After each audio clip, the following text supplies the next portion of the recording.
Now, let's start at the shallow end of the pond, pop culture, if you will. The Marvel Studios, which have been pumping out movies for years, like Iron Man and Captain America and the Avengers, well, those used to make billions of dollars, each and every one of them. Well, the latest version is all women, all diversity, and it's the least successful opening in the franchise history. What does this tell us about our culture?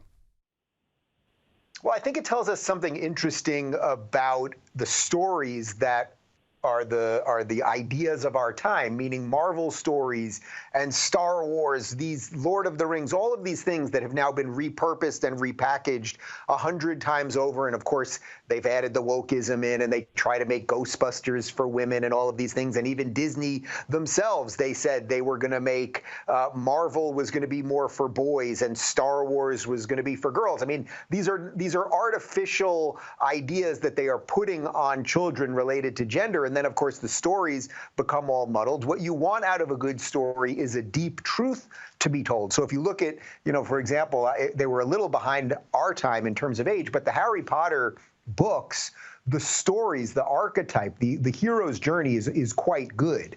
You don't have to be a 7-year-old to fully appreciate it. What's unfortunately happened with the Marvel movies is they've pushed all the wokeism in. They've pushed mostly gender stuff, but they've done a little bit of the race stuff as well.